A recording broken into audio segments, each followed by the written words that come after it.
அருட்பெருஞ்சோதி அருட்பெருஞ்சோதி தனிப்பெரும் கருணையை அருட்பெருஞ்சோதி. எல்லா உயிர்களும் இன்புற்று வாழ்க, வள்ளல் மலரடி வாழ்க வாழ்க, கொல்லா விரதம் குவளையெல்லாம் ஓங்குக, நல்லோர் நினைத்த நலம் பெறுக, நன்றி நினைத்த எல்லோரும் வாழ்க இசைந்து. உலக மக்களே, அறிவார்ந்த அன்பர்களே, ஆண்மநேய ஒருமைப்பாடுடைய அன்பர்களே, அருட்பெருஞ்சோதி ஆண்டவருடைய திருவிளையாடலை பார்த்து கொண்டிருக்கிறோம்.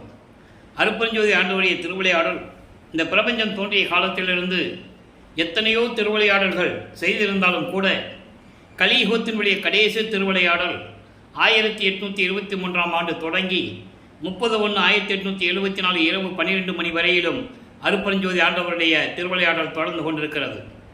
51 ஆண்டுகள் அருட்பெருஞ்சோதி ஆண்டவருடைய திருவிளையாடல் எப்படியெல்லாம் நடந்தது என்பதை நமது பிள்ளை பெருமான் அவர்கள் அருளிய திருவெட்பாவிலிருந்தே பார்த்து கொண்டிருக்கிறோம்.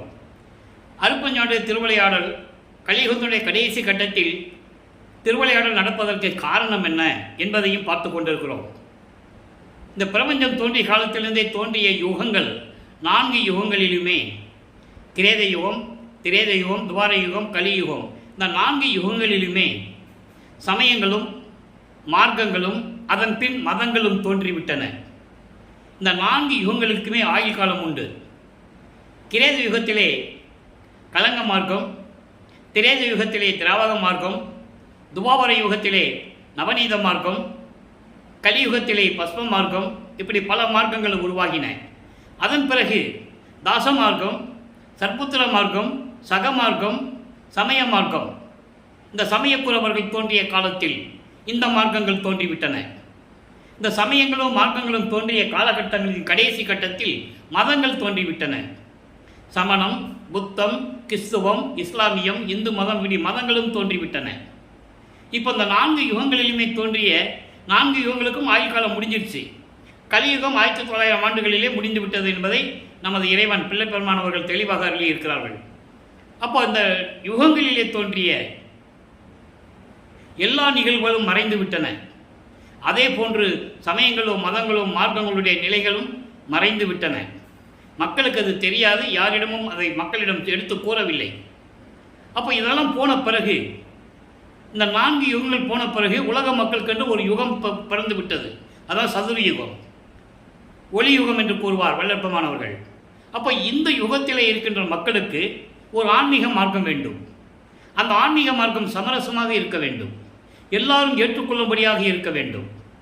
அப்படி ஒரு மார்க்கமான சுத்த சன்மார்க்கத்தை அருட்பெருஞ்சோதி ஆண்டவர் நிறுவி அந்த மார்க்கத்தை உருவாக்கி தன் மகன் கையில் ஒப்படைத்து உலக மக்களை எல்லாம் சன்மார்க்கத்தில் சேர்க்க வேண்டும் என்பதற்காகவே தனது அருள் ஆற்றலால் ஒரு ஆண்மகனை பெற்றெடுத்து செல்வப்பிள்ளை என்று பெயரிட்டு வளர்த்து கொண்டிருக்கிறார் அருட்பெருஞ்சோதி ஆண்டவர்.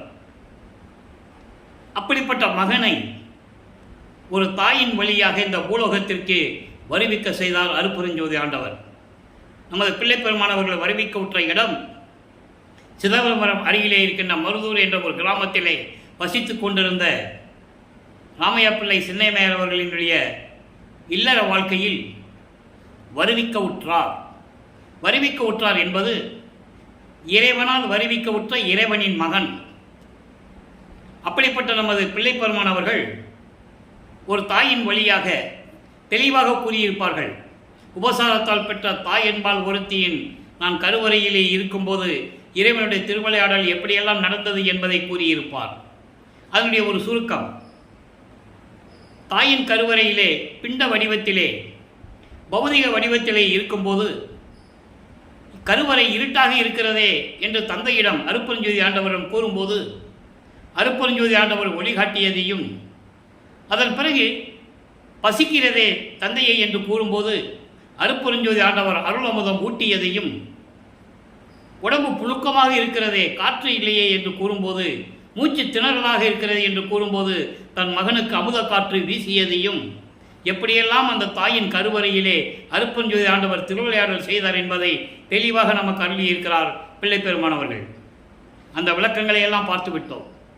அதன் பிறகு தாயின் கருவறையிலிருந்து வெளியே வந்த பிறகு, இந்த பூலோகத்தை தொட்ட பிறகு 5 மாத காலத்திலே குழந்தை இறைவனாக இருந்த நமது குழந்தை இறைவனை நமது பிள்ளை பெருமானவர்களை சிதம்பரத்துக்கு அழைத்து சென்ற போது அங்கே சிவபெருமான் தன் மகனுக்கு வெளியாய் காட்டினார். அதான் சிதம்பர ரகசியம்.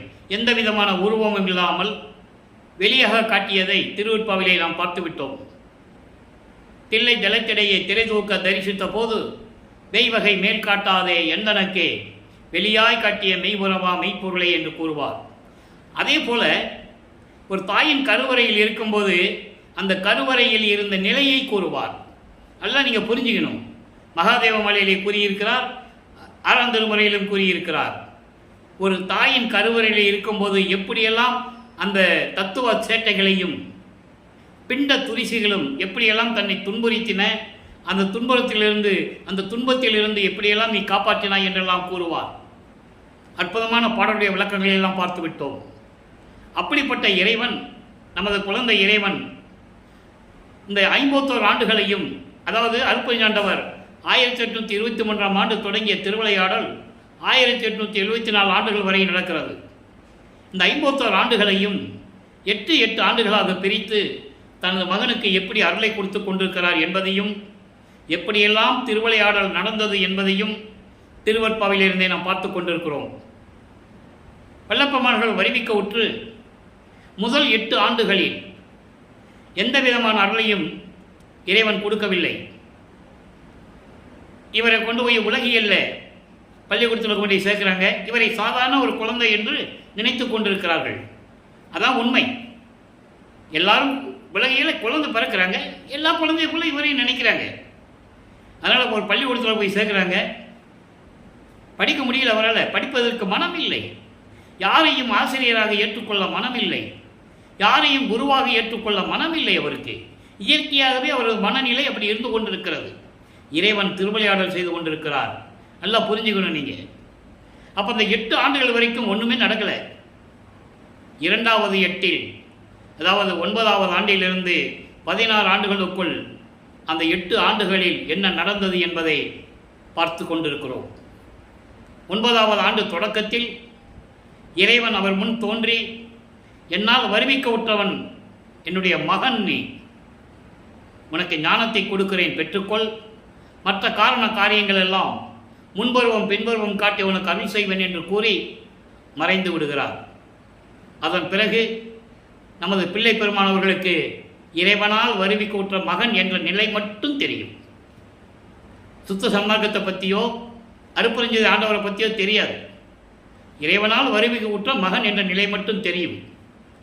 அப்போது இவர் சைவ குலத்தில் இருந்து வருவிக்க உற்றதனாலும் சைவ சமயங்களுடைய நெறிகளை பின்பற்றி கொண்டிருந்ததனாலும் இறைவனை சிவபெருமான் என்றும், நமச்சிவாயா சிவாய நம ஓம் சிவாயா சிவசிவாய் என்றும் மந்திரங்களை சொல்லி வழிபட்டு கொண்டிருக்கிறார். அவரை அறியாமலேயே அவர் சரியையும் கிரியையும் கடந்து கொண்டிருக்கிறார் என்பதை நான் பதிவு செய்ய கடமைப்பட்டிருக்கிறேன். சரியை என்பது உருவ வழிபாடு. சைவ சமயத்துடைய உருவ வழிபாடு சிவபெருமான். சைவ சமயத்துடைய அடையாளம் திருநீர் பூசிக்கொள்ளுவது, உத்திராட்ச மலையை கழுத்திலே போட்டுக்கொள்ளுவது. இது ரெண்டையும் நமது பிள்ளை பெருமான் அவர்கள் பின்பற்றி கொண்டிருக்கிறார்கள் என்பதை நீங்கள் புரிந்து கொள்ள வேண்டும். மகனை அங்கு இருக்க வைக்கிறார் அருட்பெருஞ்சோதி ஆண்டவர். ஏனென்றால் மகனை பக்குவப்படுத்த வேண்டும். சமயங்களிலும் மதங்களிலும் மூழ்க செய்து அதன் பிறகு இது உலக மக்களுக்கு தேவையில்லை என்று சொல்ல வேண்டும். சுத்த சன்மார்க்கத்தை பெற்ற பிறகு அந்த நிலையை தான் நாம் பார்த்து கொண்டிருக்கிறோம். அப்போ அந்த வகையிலே இவர் நமச்சிவாயா சிவாயானம் என்று சொல்லி இறைவனை போற்றி பாடிக்கொண்டிருக்கிறார். மந்திரங்களை சொல்லி இறைவனை வழிபடுவது கிரியை. அப்போ சரியை கிரியையும் யோக நிலையில் இருந்து கொண்டு வழிபடுவது, இதெல்லாம் சமயங்களையும் மதங்களையும் மார்க்கங்களையும் சார்ந்த 12 நிலைகள். இதை கடந்த பிறகுதான் சுத்த சன்மார்க்கம். அதை சின்னம்பிடி என்ற பதிகத்திலே 6ஆம் திருமுறையிலே கூறுவார். பன்மார்க்கம் கடந்தேன் என்று சின்னம்பிடி 12 மேல் நின்று சின்னம்பிடி. 12 மேல் என்பது 13வது நிலை. அதுதான் திரையோதச நிலை என்று கூறுவார். அகவலிலே நீங்கள் படித்திருக்கலாம். திரையோதச நிலை, அங்கே தான் ஞானசரியை உருவாகிறது, அங்கே தான் மரணமில்லா பெருவாழ்வு உருவாகிறது என்பதை நம்ம பின்னால் பார்க்க போகிறோம். அப்போ இந்த நிலையில் இருக்கும்போது சமயங்களும் மதங்களும் மார்க்கங்களும் சூழ்ந்திருந்த காலகட்டங்களில் இவர் இறைவனால் ஆட்கொள்ளப்பட்டு இறைவன் மகன் என்று தெரிய பிறகு 9வது ஆண்டிலிருந்து 12 ஆண்டுகளுக்குள் பாடல்களை பாடுகின்ற சக்தியை பெற்றுவிட்டார். ஞானத்தை கொடுத்துட்டார்ல, அப்போ ஞானத்தை கொடுத்தாச்சு. அவங்க அப்பா வந்து ஞானத்தை கொடுத்தாச்சு, ஞானத்தை பெற்றுக்கொண்டார், பாடல் பாடுறார். அப்போதான் உதயமாகிறது 1ஆம் திருமுறை. நல்லா புரிஞ்சுக்கணும். 1ஆம் திருமுறையிலே திருவடி புகழ்ச்சி, மகாதேவ மாலை, இங்கித மாலை, சிவநேச வெண்பா, நெஞ்சறிவுறுத்தல், விண்ணப்ப கழிவென்பா, இப்படி 8 பதிகங்கள் இருக்கின்றன. கிட்டத்தட்ட 720 பாடல்கள் இருக்கின்றன. நம்ம திருவருள் முறையீடிலிருந்து ஆரம்பிச்சிருக்கோம். ஏன்னா திருவருள் முறையீடிலே சிவபெருமானை எப்படி முறையீடு செய்கிறார் என்பதையும், உன்னாலே வருவிக்க உற்று நான் துன்பங்களை அனுபவித்துக் கொண்டிருக்கிறேன் என்ற நிலையை இறைவனிடம் எப்படி முறையீடு செய்கிறார் என்பதையும் நாம் 232 பாடல்களிலே பார்த்துவிட்டோம். இப்போ சிவபெருமான்கிட்ட சொல்லி எந்த பிரயோஜனம் இல்லை. அதனால் அம்மையை பற்றி பாடினால் ஒருவேளை அருளை பெற்றுக் கொள்ளலாம் என்று சொல்லி வடிவுடை அம்மனை பற்றி பாடுகிறார். வடிவுடை அம்மனை பற்றி பாடும்போது வடிவுடை மாணிக்க மாலை உருவாகிறது.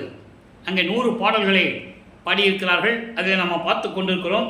இன்று 19வது பாடல். உலகியலிலே ஒரு பிள்ளை அப்பா கிட்ட ஏதாவது கேட்டு இல்லைன்னு சொன்னால், கொடுக்க தாமதமானால் அம்மா கிட்ட போய் சொல்லுவாங்க. அம்மா எப்படியாவது அதை வாங்கி கொடுத்துருவாங்க. அந்த எண்ணத்தை மனதில் வைத்துக்கொண்டு அவர் வடிவுடைமனை பற்றி பாடுகிறார். நல்லா கவனிங்க. பொன்னோடு வாணி என்போர் இருவரும் பொருள் நற்கல்வி தன்னோடு அருளும் திறன் நின் உற்று ஏவலை தாங்கி நின்ற பின்னோ அல்லது அதன் முன்னோ தெளிந்திட பேசுக நீ. நான் அப்படிதான் சிவபெருமானை பற்றி நான் பேசிகிட்டு இருக்கேன், வாயை திறக்கிறது இல்லை, ஊமை மாதிரி இருக்கிறாப்புல, எந்த பதிலும் சொல்கிறது இல்லை. இப்போ நீ எனக்கு வாய் திறந்து பேசணும், என்கிட்ட சொல்லணும். பேசுக நீ மண்ணோடு எழில் உற்றியூர் வாழ் வடிவுடை மாணிக்கமே. இது பாடல். இந்த பாட்டுடைய விளக்கம் பாருங்க. பொன்னோடுன்னா திருமகள் லட்சுமி, வாணி என்பது கலைமகள் சரஸ்வதி. இந்த லட்சுமியும் சரஸ்வதியும் என்கின்ற இருவரும் பொருளையும் கல்வியும் கொடுக்கக்கூடியவர்கள். நல்லா கவனிச்சுட்டே வரணும். லட்சுமியும் சரஸ்வதியும் பொன்னையும் கல்வியும் மக்களுக்கு கொடுக்கக்கூடியவர்கள். அவர்கள் அந்த கொடுக்கக்கூடிய சக்தியை உன்னுடைய பணியை செய்து உன்னுடைய அருளை பெற்ற பின்பு அவங்களுக்கு கிடைத்ததா, இல்லை அதுக்கு முன்னால் அவங்களுக்கு இருக்கா? எனக்கு இந்த சந்தேகத்தை நீ சொல்லணும். ஏன்னா நானும் இறைவனால் வருவிக்க உற்று நானும் உனது மகன் தான். எனக்கு எந்த விதமான பதிலும் கிடைக்கவில்லை. இந்த லட்சுமி சரஸ்வதி 2 பேரும் மக்கள் வணங்குறாங்க, அவங்களுக்கு பொருளையும் கல்வியும் கொடுத்துக்கிட்டு இருக்காங்க. இது புராணங்களிலெல்லாம் உண்டு. அதே மாதிரி அந்த திறன் அவங்களுக்கு எப்படி கிடைச்சது, அந்த அருள் வலிமை எப்படி கிடைச்சது? உன்னை வணங்கிய பிறகா, உன்னுடைய திருவடியை வணங்கிய பிறகா, நீ சொல்லுகின்ற பணிகளை செய்த பிறகு நீ அருளை கொடுத்தையா, இல்லை அதுக்கு முன்னால் அவங்களுக்கு கிடைச்சதா? இதெல்லாம் நீ எனக்கு சொல்லணும். எவ்வளோ அற்புதமாக சொல்கிறார் பாருங்க. ஏன் கேட்குறாரு? இது நிலைகள் மாறும்போது உங்களுக்கு தெரியும். பின்னால் இதே லட்சுமி சரஸ்வதி வள்ளற்பெருமானை வணங்குவாங்க. அந்த பாடல் விளக்கத்தெல்லாம் பார்த்துருக்கோம், இன்றைக்கும் பார்க்க போகிறோம். அப்போ இந்த நிலையில் இருக்கும்போது அவங்களுக்கு எப்படி சக்தி கிடைச்சது? முன்னாலே கிடைச்சிருச்சா, இல்லை உன்னை வணங்கிய பிறகு உனக்கு தொண்டு செஞ்சு நீ அவங்களுக்கு அருள் கொடுத்தையா? 2ல் ஏதாவது ஒன்று சொல்லு. நான் உன்னை வேண்டிக்கிட்டு இருக்கேன், நீ எனக்கு அருளை கொடுக்கல, இன்னும் பதில் சொல்லுன்னு சொல்ற. தெளிந்திட பேசுக நீ யாரு? என் மன்னவன், என் தந்தை, என் தந்தையோடு அமர்ந்திருக்கின்ற மனைவி நீ.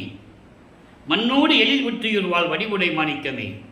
அழகாக திகழ்கின்ற திருவொற்றியூரில் இருக்கின்ற எனது மன்னன் தியாகராஜ பெருமான், சிவபெருமான், எப்படி வேணால் சொல்லலாம். ஏன்னா பல பெயர்கள் உண்டு அவனுக்கு. சிவபெருமானுக்கு திருவொற்றியூரில் இருக்கிறவனுக்கு தியாகராஜ பெருமான், திருமுல்லை வாயில் இருக்கிற சிவனுக்கு மாசிலாமணி, சிதம்பரத்தில் இருக்கிறதுக்கு நடராஜன், மதுரை சொக்கநாதன், சுந்தர மகாலிங்கம், சந்தன மகாலிங்கம், ஏகப்பட்ட பேர் உண்டு. அதான் சொல்கிறாரு, என்னுடைய இறைவனிடம், என் தந்தையிடம் பக்கத்தில் அமர்ந்திருக்கின்ற வடிவுடை மாணிக்கமே, எனக்கு பதில் சொல்ல வேண்டும், இந்த உண்மையை எனக்கு சொல்ல வேண்டும் என்று கூறுகிறார். இப்போ நிலைகள் மாறுகிறது. இந்த 16 ஆண்டுகளுக்குள் 12வது ஆண்டு வரைக்கும் இந்த நிலை. 13வது ஆண்டு ஞானத்தை பெற்றுவிட்டார். அவர் மனம் திருவொற்றியூருக்கு சொல்லுகிறது. அருப்பஞாண்டவர் மனதை தூண்டி விடுகிறார். மகனை கூட்டு போங்க, திருவொற்றியூருக்கு கூட்டு போ அப்படின்னு. அவர் முதலாக 13வது ஆண்டிலே முதலாக அவர் இருக்கின்ற பகுதியிலிருந்து ஏழுகணர் பகுதியிலிருந்து திருவொற்றியூருக்கு நடந்துதான் செல்ல வேண்டும். 13 வயதிலே நமது குழந்தை இறைவன் வல்லப்பமானவர்கள் திருவொற்றியூர் சொல்லுகிறார். நல்லா கவனிக்கணும். 13 வயசில் முதல் திருவொற்றியூர் சொல்லுகிறார். 33வது ஆண்டிலே முதலாக சுத்த சன்மார்க்கத்தை வாங்குவதற்காக சுத்த சிவஞான வழிக்கு பறந்து செல்கிறார். அந்த நிகழ்ச்சியெல்லாம் நம்ம பார்த்துக்கிட்டு இருக்கோம். இப்போ திருவொற்றியூருக்கு போகிறாரு. தியாகராஜ பெருமானை பற்றி பாடுகிறார். 113 பதியங்கள், 1207 பாடல்கள் உருவாகிறது. இதுவரைக்கும் 26 பதியங்களை பார்த்துருக்கோம். ஒவ்வொரு பதியத்தில் இருக்கின்ற பாடல் விளக்கத்தினுடைய சுருக்கம் சொல்கிறேன். இங்கே இவர் போக வேண்டியது, அங்கே தெருவில் இன்னும் நேராக தியாகராஜ பெருமான் மூலஸ்தானம் தெரியும். முறையீடு செய்கிறது, விண்ணப்பம் வைக்கிறது, பாடுறது, உருகிறது எல்லாம் நடக்குது. ஒரு பிரயோஜனம் இல்லை. அதுக்கப்புறம் திருமலை வயலுக்கு போனால் ஒருவேளை அங்கே வாங்கிடலாமோ, நம்மளை அங்கே வர சொல்கிறாரோ, அப்புறம் மனம் அப்படி சொல்லுது. மனம் அலை பாயுது. ஏன்னா இறைவன் மகன் தெரிஞ்சு போச்சு இல்லை, எப்படி வரனை வாங்கணும்ல, அருளை வாங்கணும்ல. ஒருவேளை அங்கே போனால் கொடுப்பாரோ அப்படின்னு சொல்லி அங்கே போய் மாசிலாமணின்னு உருகுவார். உருகி பாடி நொந்து போவார். நான் உன் மகன் என்னை வரவழைச்சிட்டு உன் மகன் வேறு சொல்லிட்டு போயிட்டேன், யார்கிட்ட சொல்லாத வேற சொல்லிட்டேன், நான் யார்கிட்டையும் சொல்லவும் முடியாது. இதனால் எனக்கு ஏகப்பட்ட அவமானங்கள், ஏளனங்கள், பேச்சுக்கள்லாம் வந்துக்கிட்டு இருக்கு. அதையும் தாங்கிட்டு நான் உயிரோடு இருந்துக்கிட்டு இருக்கேன். நான் உன் முன்னால் வந்து நின்னா நீ எதுக்கு வந்த, ஏன் வந்தன்னு கூட கேட்க மாட்டேன்ற, வாயே பேச மாட்டேன்ற, ஊமையா நீன்னு கேட்குற. நான் இப்போ இங்கே அன்பர்களே, நான் ஏற்கனவே கூறியது போல் இங்கே பேசுகிறதெல்லாம் பாடல்களில் என்ற விளக்கங்கள் தான். கதை இல்லை, ஜோக்குக்காகவோ சிரிப்புக்காகவோ கதையாகவோ நான் சொல்கிறதில்ல. பாடலுடைய விளக்கத்தில் இந்த மாதிரி சொல்கிறேன். வாய் பேச ஊமை மாதிரி இருக்கிறேன்லாம் கேட்பார். அங்கேயும் ஒரு புரோஜனம் இல்லை. அப்புறம் வில்லிவாக்கம் பக்கத்தில் திருவள்ளித்தாயின்னு ஒரு இடம் இருக்குது சென்னையில், அங்கே போவார். அங்கே போய் உருகி பாடுவார். அங்கே போய் பார்த்தா கந்த துணி கட்டிக்கிட்டு இருப்பார் ஈஸ்வரன். என்ன கந்த துணி கட்டிகிட்டு இருக்க, வேறு துணியே இல்லையா உனக்கு அப்படின்னு கேட்பார். சரி ஒன்று பண்ணு, நீ எனக்கு ஒரு துணியை கொடுத்துரு, கந்த துணியை நானும் கட்டிக்கிட்டு நிற்கிறேன், வர்றவங்க போகிறனால பார்க்கட்டும். அப்பனும் பிள்ளையும் துணி இல்லாமல் கந்த துணியை கட்டிட்டு இருக்கான்னு சொல்லட்டும். பெத்த பிள்ளையை தெருவில் விட்டுட்டான்னு சொல்லுவாங்க உன்னை. அந்த இழி சொல்லுக்கும் பழி சொல்லுக்கும் ஆளாகாமல் விரைவில் வந்து எனக்கு அருள்வாயாக என்று கூறுவார். அந்த பதிக பாடலெல்லாம் அற்புதமாக இருக்கும். உடம்பு அப்படியே சிலுக்கும், மனசு அழுகும், நமக்கு கண்ணீர் வரும். ஒரு குழந்தை இறைவன், நம்ம இறைவன் எப்படியெல்லாம் கஷ்டப்படுறாருன்றது நினச்சி பார்த்தா அப்படியே கண்ணிலிருந்து தண்ணி வரும். அப்படி உருகுவார். அதெல்லாம் பார்த்து விட்டோம். இப்போ எழுத்தறியும் பெருமான் மாலையில் என்ன சொல்கிறாரு, அம்மனை பற்றி படியாச்சு, ஏற்கனவே சிவபெருமானை பற்றி படியாச்சு. இப்போ மறுபடியும் எழுத்தறியும் பெருமான் மாலை. எழுத்தறியும் பெருமான் மாலை என்பது எல்லாருடைய நிலைகளிலே அறிந்தவன். உலகியலில் சொல்லுவாங்களே, உன் தலையெழுத்து யாரை மாற்ற முடியும், என்ன தலையில் எழுதியிருக்கானோ தெரியல அப்படின்லாம் சொல்லுவாங்கள்ல. அப்போ அந்த தலையெழுத்து எழுதுன்னு யார், அதை அறியக்கூடிய இறைவன், அதை அறிந்துள்ள இறைவன். அப்போ எழுத்தறியும் பெருமான் மாலை என்று உருவாகிறது. அந்த பாடலை பார்த்துட்டு இருக்கோம். 19வது பாடல். ஒவ்வொரு இதுலையும் 19 பாடல் கரெக்டாக வரும். கனெக்டிவிட்டி, பொருள் கனெக்டிவிட்டி. இங்கே பாருங்க, பொன்னை மதித்து ஐயோ நின் பொன்னடியை போற்றாத கல் நிகரும் நெஞ்சால் கலங்குகின்ற கைத்தவனேன்,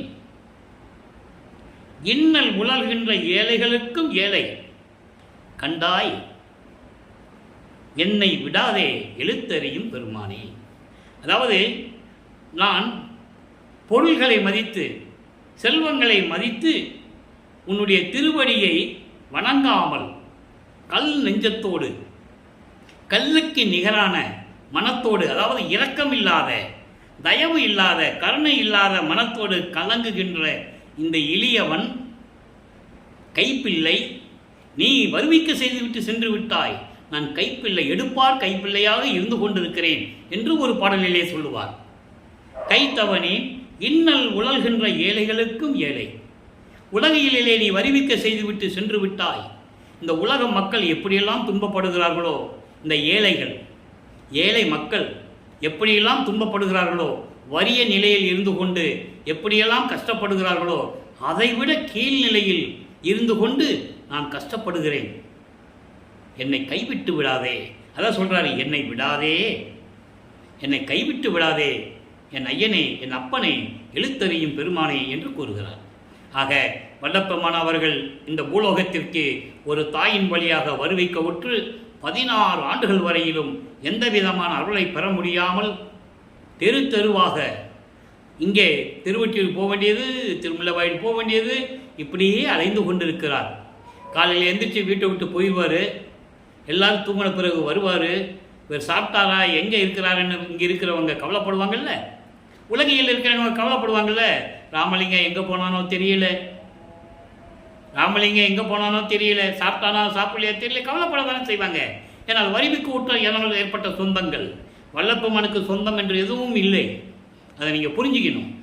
உலகியலிலே ஒரு குடும்பத்திலிருந்து வருவிக்க விட்டாதான் ஏற்பட்ட சொந்தங்கள், அப்படி நம்ம எடுத்துக்கலாம். அப்போ வருத்தப்படும் போது இவரை திட்டும்போது ஒரு மனசு எப்படி இருக்கும்? அப்படியெல்லாம் கஷ்டப்பட்டு இருக்கிறார். அதை தான் சொல்லுவார் ஞானசரியில், முடிவாக சொல்லுவார், மானம் போன வழியெல்லாம் விடுத்தேன் என்று சொல்லுவார். எவ்வளவு மனசில் வேதனை இருந்த ஒரு இறைவன் எப்படியெல்லாம் சொல்லுவார் பாருங்க. சரி, இப்போ இந்த நிலைகள்லாம் மாறுது. இப்போ 3ஆம் வீட்டில் அடியெடுத்து வைக்கிறார். 24. இந்த 16 ஆண்டுகள் வரைக்கும் வருவிக்க விட்டு 16 ஆண்டுகள் வரைக்கும் ஒன்றும் இல்லை. நான் வல்லப்பெருமானை பற்றி பேசும்போது வயதை குறிப்பிட்டு பேசுவது இல்லை. ஏன்னால் வல்லப்பெருமானுக்கு வயது இல்லை, ஒவ்வொரு யுகத்திலையும் இருந்தவர். வருவிக்க விட்டதனால் அந்த இடத்திலிருந்து அப்படி சொல்லணும். இப்போ வருவிக்க விட்டு 16 ஆண்டுகள் வரைக்கும் உலகில் சொல்கிற மாதிரி இருந்தால் 16 வயசுன்னு சொல்லிக்கங்க. அப்போ அதுக்கப்புறம் 17ஆவது ஆண்டிலிருந்து 24 ஆண்டுகளுக்குள், அந்த 8 ஆண்டுகளுக்குள் என்ன நடந்தது, 3வது 8இல் என்ன நடந்தது, நிலைகள் மாறுகிறது. இப்போ திருவொற்றியூருக்கு போவார். திருவொற்றியூருக்கு போன பிறகு இதுக்கப்புறம் திருமலைவாயிலுக்கோ திருவள்ளித்தாயத்துக்கோ போக மாட்டார். இப்போ திருவொற்றியூருக்கு போவார். இப்போது இதே மாதிரி இறைவனை வேண்டும் போது காட்சி கொடுப்பார். மூலஸ்தானத்திலிருந்து மகனுக்கு காட்சி கொடுப்பார். ஆனால் மறைஞ்சிடுவார், பேசுறதில்லை. இந்த நிலைகள் தொடர்ந்து கொண்டிருக்கும் போது அவருடைய மனநிலையை, மனதில் ஏற்பட்ட அந்த துன்பங்களையும் துயரங்களையும் நாரையிடம் கிளிகளிடம் தூது அனுப்புவது போல அந்த பதிகத்திலே நமக்கு சொல்லியிருப்பார்கள், அருளியிருப்பார்கள். நாரையும் கிளியும் நாட்டொரும் தூது. இவ்வளவு கஷ்டப்படுவார், பதில் வராது, இறைவனிடமிருந்து பதில் வராது. அதன் பிறகு ஒரு குறைச்சி பெண்ணிடவை குறி கேட்பதும், ஒரு ஜோசியர்கிட்ட போய் ஜோசியம் கேட்பதும் எல்லாம் நம்ம பார்த்துட்டோம், விளக்கங்களை பார்த்துட்டோம். எந்த விதமான பதிலும் இல்லை. ஜோசியம் பார்க்க போனால் ஜோசியம் ஓடினா தானே சொல்கிறதுக்கு, குறி கேட்கறதுக்கு குறைச்சி பெண்ணிட்ட போவார், சோழி உருண்டா தானே, அவர் தான் அங்கே தடுக்கிறாரே எதுவும் சொல்லக்கூடாதுன்னு. சோழி உருட்டுனா உருளணும்ல, சோழி விழுகணும்ல, விழுகாது. ஏன்னா அவர் தடுக்கிறாரு. இப்போ உனக்கு எதுவுமே தெரியக்கூடாதுன்னு சொல்லி இப்படியெல்லாம் நிலைகள் மாறிவிட்டது. 19வது பதியம் 19 பதியங்களிலும் 235 பாடல்களை பார்த்து விட்டோம். அதுக்கப்புறம் இறுதியான பதிகத்தில் சொல்லுவார், சிவபெருமான் என்னை பார்த்து திருவழியாக ஓடினார்னு சொல்லுவார். அந்த நிலைகளையும் பார்த்து விட்டோம். அதன் பிறகு அங்கு இருந்த மக்கள் இவரை எப்படியெல்லாம் ஏசுகிறார்கள், ஏளனமாக பேசுகிறார்கள் என்பதையும், அவர்களிடம் இவர் எப்படியெல்லாம் பதில் சொன்னார் என்பதையெல்லாம் நாம் பார்த்து விட்டோம். இப்போ 4வது 8இல் அடியெடுத்து வைக்கிறார். 4 8 32. 25வது ஆண்டிலிருந்து 32 ஆண்டுகளுக்குள், அந்த 8 ஆண்டுகளுக்குள் என்ன நடந்தது? நிலைகள் மாறுகிறது. இவருக்கு திருமணம் செய்யணும்னு சொல்லி உலகியலில் சொல்லுவாங்கள்ல, இவன் என்னப்பா இப்படியே தெரிஞ்சுக்கிட்டு இருக்கான், காலுக்கு ஒரு கட்டு போடணும், கல்யாணம் பண்ணி வைக்கணும், இல்லை இவன் திருந்த மாட்டான், கல்யாணம் பண்ணி காலுக்கு கட்டு போட்டாலாவது வாழ்க்கையில் ஒழுங்காக இருப்பானான்னு பார்க்கலான்னு சொல்லி முடிவெடுப்பாங்க. அதுபோல் ஒரு முடிவெடுக்கிறார்கள். தனமாலை, தனக்கோழி அம்மாளுன்னு சொல்லுவாங்க, தனமாலைன்னு சொல்லுவாங்க. அந்த அம்மாவை கல்யாணம் பண்ணி வைக்கணும். இவர் வருவிக்க விட்டதனால் அந்த குடும்பத்தில் அக்கா பொண்ணாக வராங்க. அந்த அம்மா ஏற்கனவே நிர்ணயிக்கப்பட்டது இது. அதை திருவள்ளுவர் பாடலில் சொன்னதை விளக்கத்தை பார்த்துட்டோம். இந்த பொண்ணுக்கு நீ தான் தாலி கட்டணும்னு அங்கேயே சொல்லி தான் அனுப்புகிறாங்க. நல்லா புரிஞ்சுக்கணும். அப்போது அக்கா மகள் என்ற உறவினால் இவர் அந்த பெண்ணுக்கு தாய் மாமன் ஆகிறார். அப்போது முடிவெடுக்கிறாங்க. இதில் ஒரு திருவிளையாடல் நடக்குது. இவர் வேண்டான்னு சொல்லணும், உடனே இவர் சரின்னு சொல்லிக்கக்கூடாது. புரியுதா உங்களுக்கு? வேண்டான்னு சொல்கிறார். இல்லற வாழ்க்கையில் எனக்கு சம்மதம் இல்லை, இல்லற வாழ்க்கை எனக்கு வேண்டான்னு சொல்லும்போது அவங்க ஒரு முடிவு எடுக்கிறாங்க. இவன் நம்ம சொன்னால் கேட்க மாட்டான். அங்கே ஒரு சாமியார் இருக்குது திருவொற்றியூரில், அவர்கிட்ட கூப்பிட்டு போகிறாங்க. அவர் யார்? அருட்பெருஞ்சோதி ஆண்டவர். அங்கே ராமலிங்கன்னு சொல்லி ஒரு சாமியார் உட்கார்ந்துருக்கிறாரு. ஏன்னா இவர் சொல்லிட்டாரு, நீ சொன்னாலும் நான் கல்யாணம் பண்ணுவேன், இல்லைன்னா முடியாதுன்ட்டார். அதனால் இது ஒரு திருவிழா, அதாவது திருவிளையாடல். இது ஒரு ட்ராமா, ஒரு நாடகம் மாதிரி நடக்குதுங்க. உலகையில் வேறு விதமாக சொல்லுவாங்க. அந்த விளக்கத்தோடு நம்ம எடுத்துக்கலாம், தவறுன்னு சொல்ல முடியாது. ஆனால் உண்மையான விளக்கம் இதான். நம்ம திருவருட்பாவிலே பாடல்களிலே கண்ட விளக்கம் இதான். அப்போ கூட்டு போகிறாங்க. அவர் சொல்கிறாரு, என் தந்தை சொன்னால் நான் தாலி கட்டினேன்னு சொல்லிடுவார். அப்போது திருமண ஏற்பாடு நடக்குது. அந்த திருமண விழாவிலே பிரம்மன், திருமால், ருத்திரன், மாணவர்கள், முனிவர்கள், ரிஷிகள், சத்தர்கள், சக்திகள், சித்தர்கள் எல்லாம் வந்து அமர்ந்திருக்காங்க இவரை வாழ்த்துறதுக்கு. முக்கியமான ஆள் 2 பேர் வரல. அருட்பெருஞ்சோதி ஆண்டவரும் சிவகாமி வள்ளியும் வரவில்லை. பார்க்குறாரு, கூட்டத்தில் பார்க்குறாரு, அவங்க இல்லை. நேரம் நெருங்கி கொண்டிருக்கிறது, வேறு வழி இல்லை. கனத்த மனத்தோடு வேண்டா வெறுப்பாக இவன் எல்லா கல்யாணத்துக்கு போனாலும் சுந்தரனுக்கு 2 பெண்ணை பார்த்து கல்யாணம் பண்ணி வச்சார். இப்படி எல்லார் கல்யாணத்துக்கு போனாலும் நான் அவன் மகன் என் கல்யாணத்துக்கு வரலேன்னு மன கனத்தோடு ஒரு விதமான நிலையோடு தாலி கட்டுறார். தாலி கட்டினாதான் அந்த அம்மாவுக்கு விமோசனம் கிடைக்கும், மோட்ச வீடு கிடைக்கும். அந்த நிலையை அந்த அம்மாவுக்கு ஏற்படுத்தி கொடுக்கிறார் நமது பிள்ளை பெருமானவர்கள். அதன் பிறகு அன்று இரவு அருட்பெருஞ்சாண்டவரும் சிவகாமி வெள்ளியும் 2 குதிரை மாட்டின தேரில் வந்து தேரோடு வந்து அந்த தேரில் வந்து மணமக்களை வாழ்த்தியதையெல்லாம் 6ஆம் திருமுறையிலே பாடல்களிலே கூறியதை நாம் பார்த்து விட்டோம். அந்த நிலை முடிந்த பிறகு இப்போ வல்லப்பமானவர்கள் சுத்த சன்மார்க்கம் இருக்கிறது தெரியும், அருட்பெருஞ்சோதி ஆண்டவர் தான் இறைவனும் தெரியும். இப்போது சமயங்களையும் மதங்களையும் மார்க்கங்களையும் சொல்லப்பட்ட நெறியிலும் முழுசாக விட்டுணும், பற்றற தவிர்த்து விட வேண்டும். அதன் பிறகு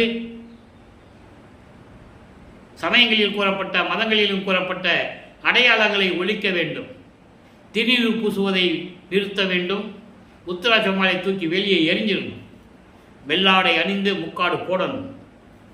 போட்டர் எல்லாவற்றையும் போட்டுவிட்டு இனிமேல் எங்கேயும் போகக்கூடாது. இனிமேல் சிவபெருமான் சொல்லக்கூடாது, நமச்சிவாயம் சொல்லக்கூடாது, சிவாயனமன் சொல்லக்கூடாது, சிவசிவன் சொல்லக்கூடாதுன்னு முடிவெடுத்து இருந்த இடத்துல கதவை பூட்டி தாப்பா போட்டுருங்க. வந்தவன் வந்து திறக்கட்டும், இல்லை என்ன வேணாலும் ஆகட்டும், மன உறுதியோடு செஞ்சிட்டார். அருட்பெருஞ்சாண்டவருக்கு தெரிந்து விட்டது, மகனுடைய கோபத்தை தணிக்க வேண்டும். அதோடு மட்டுமில்லாமல் 32 ஆண்டுகள் மகனை துன்புறுத்தி விட்டோம், 32 ஆண்டுகள் அவனை ரொம்ப கஷ்டத்தில் கொடுத்துட்டோம், இனிமே சுத்த சன்மார்க்கத்தை கொடுக்கணும், அவனுக்கு அருளை கொடுக்க வேண்டும் என்று சொல்லி பூலோகத்தில் இருக்க, அதாவது விண்ணுலகத்திலிருந்து பூலோகத்துக்கு அவங்க இருக்கிற தெருவழியாக நடந்து வந்து அருட்பகாச மாலையிலே 100 பாடல்களிலே சொல்லுவார். தெருவழியாக கால் வலிக்க என் தந்தை நடந்து வந்து எனக்கு அருளை கொடுத்தார் என்பது 100 பாடல்களிலே சொல்லுவார். அந்த பாடலுடைய விளக்கத்திலெல்லாம் பார்த்து விட்டோம். அவரே வந்து கதவை திறந்து ஒரு கால் உள்ளே வச்சு ஒரு கால் வெளியே தான் வச்சுருப்பார். இவர் உள்ளே வாங்கன்னு கூப்பிடுவார், நான் வரமாட்டேன் நீ வான்னு கூப்பிடுவார். அங்கேயே ஒரு ட்ராமா நடக்கும், நாடகம். வல்லப்பவன் சொல்லுவார், அவன் வந்தானா பூட்டிடணும், வெளியே போகக்கூடாது. அவர் நினச்சிட்டு இருப்பார். அவர் என்ன நினைப்பார், உள்ளே போனால் இவன் பூட்டிடுவான், இன்னும் 19 வருஷம் பாக்கி இருக்கே, எப்படி இன்னொரு 19 வருஷம் பாக்கி இருக்கே.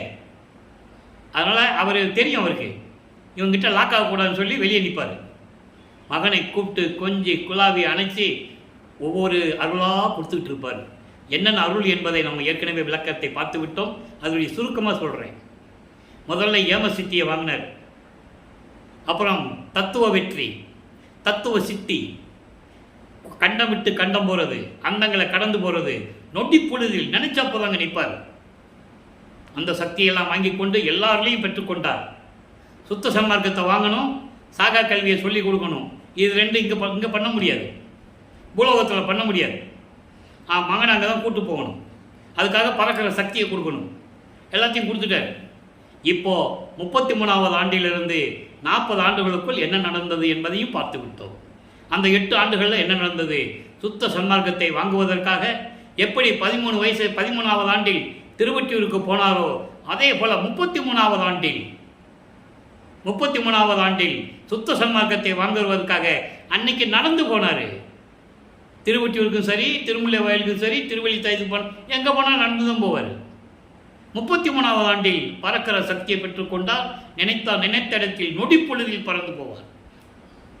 அந்த சக்தியை பெற்றுக்கொண்டு அந்தங்களை கடந்து, தத்துவங்களை கடந்து எல்லாம் சொல்கிறார். பாட்டில் சொல்கிறாரு, கதை அல்ல. நான் ஏற்கனவே அதை சொல்லிக்கிட்டே இருக்கேன். யாரும் சொல்லலை மக்கள்கிட்ட. மறைத்து விட்டார்கள் 202 ஆண்டுகளாக. கூட இருந்த மாணாக்கர்களும் சொல்லவில்லை. நமது இறைவன் வல்லப்பமானவர்கள் அருட்பெருஞ்சோதி ஆண்டவரான பிறகு மேடையிலே பேசிய பேச்சாளர்களும் சொல்லவில்லை. அதுதான் இங்கே சிக்கல். எல்லாம் பாட்டில் இருக்கு. அப்போ தத்துவங்களை கடந்து போறாரு சுத்த சிவஞான வெளிக்கு. அங்கே மகனை வரவேற்பதற்காக தயார் நிலையில் இருந்து கொண்டிருக்கிறது சத்தியஞான சபை.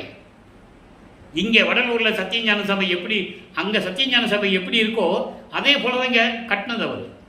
உலக மக்களுக்கு வேணுன்றதுக்காக மன்னர்கள், அந்தந்த மத தலைவர்கள், மன்னர்கள், ஜமீன்தார்கள் எல்லாருமே, மிராசுதாரர்கள் எல்லாருமே கோயிலை கட்டியிருக்காங்க.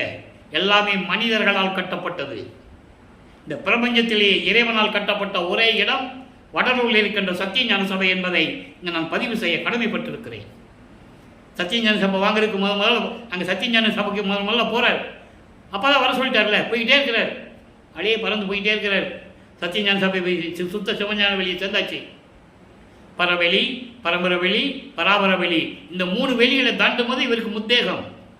சுத்த தேகம் இருக்கிறவன் பரவெளி, பிரவண தேகம் பராபரவெளி, பரம்பரவெளி, ஞான தேகம் பராபரவெளி, பரவெளி, பரம்பரவெளி, பராபரவெளி, பெருவெளி, பெருசுகவெளி, இப்படி வெளிகளெல்லாம் தாண்டி கொண்டு போய் கொண்டிருக்கிறார். சுத்த சிவஞான வெளி என்பது கடவுள் நிலை அறிந்து அம்மையமாகக்கூடிய வெளி. அதுதான் ஞானத்தில் ஞானம், 16வது நிலை. அங்கே போயிட்டு இருக்கிறாரு. முதல்ல போகிறாரு. அங்கே போனால் வெளியே எல்லாம் கூட்டமாக இருக்கிறாங்களாம். பாட்டில் சொல்கிறாரு, கதை அல்ல, பாட்டில் இருக்கு. ஒரே கூட்டமாக இருக்கு. முதல்ல தேவர்கள் நிற்கிறாங்க, 18 கூட்டத்தை சேர்ந்த தேவர்கள். அதற்கு முன்னால் இந்திரன் நிற்கிறான். அதுக்கு முன்னால் பிரம்மன், திருமால், ருத்திரன், மகேஸ்வரன் போன்றவர்கள்லாம் நிற்கிறாங்க. எங்கே நிற்கிறாங்க? சத்தியஞான படிக்கு கீழே தான் நிற்கணும். உள்ளே போக முடியாது. அவங்க எது இருந்தாலும் வெளியே இருந்து தான் பார்க்கணும். அதெல்லாம் இவர் போகிறாரு. என்ன இவ்வளோ கூட்டம் வெளியே நிற்குதுன்னு கேட்குறாரு. ஏன்னா முதல்ல போகிறாரு இல்லையா, அங்கே என்ன நடக்குதுன்னு அவருக்கு தெரியாது. இப்போ தான் பார்க்குறாரு. அப்போ தேவர்கள்கிட்ட கேட்குறாரு, என்ன எல்லாம் வெளியே நிற்கிறீங்கன்னு கேட்குறாரு. பாட்டில் இருக்குது. தேவர்கள் சொல்கிறாங்க, முதல்ல தேவர்கள் தானே நிற்கிறாங்க, கை கட்டுறாங்களா, நீங்கள் போங்க சாமி. ஏன் நீங்கள் வரல? இல்லை, அந்த தகுதி எங்களுக்கு இல்லை. கொலையும் புலையும் தவிர்த்தவர்கள் தான் சத்தியஞான சபைக்குள் நுழைய முடியும். அதை தான் இங்கே சொன்னார். கொலையும் புலையும் தவிர்த்தவர்கள் மட்டும் உள்ளே போகும் சொன்னார். புரியுது உங்களுக்கு? பிரம்மன், திருமால், தேவர்கள்லாம் கொலை செய்தவர்கள், போரிட்டு எல்லாத்தையும் கொண்டவங்க. பாட்டில் சொல்கிறார், போருக்கு உரியார் மாலயன் ஆதியோர் போகி, போகினா இந்திரன், மற்றும் புங்கவர்கள், புங்கவர்கள் தேவர்கள், ஈர்க்கும் புகுதாத முளை மதத்தை இன்னும் தவித்தாரலடி. இன்னும் காமத்தை கூட விடலையா அவங்க. அவ்வளவு போர்க்குணமுடையவர்கள். அவர்களுக்கெல்லாம் அரியராகி எனக்கு எளியராகி மாலையிட்டார் என்று கூறுவார். அற்புதமான பாடல்கள்லாம் திருவருட்பாவிலே உண்டு. அப்போ அந்த நிலையிலே உள்ளே போகிறார். மகனை பார்த்தவுடனே அருட்பெருஞ்சோதி புன்முறுவல் செய்து புன்னகையோடு வா மகனை என்று வரவேற்று, மகனை இந்த ஆடைகளை கலைந்து விட்டு, முக்கோட்டு போட்டு தானே போறாரு, ஆடைகளை கலைந்து விட்டு புனித நீராடி பட்டாடை உடுத்தி அணிகலன்களை அடைந்து மங்கள கோலத்துடன் வருவாயாக. 2.5 நாளிகை தான் இருக்கிறது, அவனுக்கு மணிமுடி சூட்ட வேண்டும், சுத்த சன்மார்க்கத்தை தர வேண்டும், சாகா கல்வியை கற்றுக் கொடுக்க வேண்டும், விரைவில் வருக என்று ஆணையிடுவார். அதன் பிறகு அதே போல இவர் வருவார், சிங்காசனத்திலே அமர வைத்து மணிமுடி சூட்டி சுத்த சன்மார்க்கத்தை கொடுக்கிறார். இனிமேல் இது உன்மார்க்கம். எப்படி சொல்றாரு? இனிமேல் இது உன்மார்க்கம்.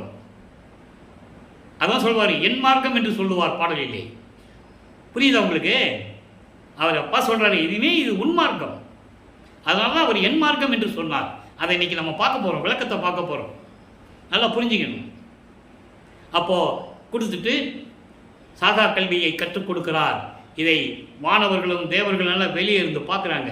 எப்படி பார்க்குறாங்க? நாகாதிபனும் நாரணனும் நான்முகனும். நாகாதிபனா யார்? இந்திரன். நாராயண, திருமால், நான்முகனார் பிரம்மன் இவங்கெல்லாம் நறுமுறுமெனவே நெய்யருள் வியப்பில் சொல்லுவார். அப்படியே கோபத்தில் முகம் கடிக்கு போய் பல்லெல்லாம் கடிச்சுக்கிட்டு நரன்னு பல்ல கடிச்சிட்டு கோபமாக இருக்கிறாங்களாம். பார்த்துக்கிட்டு இருக்காங்க. சாகா கல்வி மகனுக்கு சொல்லி கொடுத்துட்டு இருக்கிறாரு. இவங்களுக்கு என்னன்னு தெரியாது, இவங்க காதலையும் விழுகாது.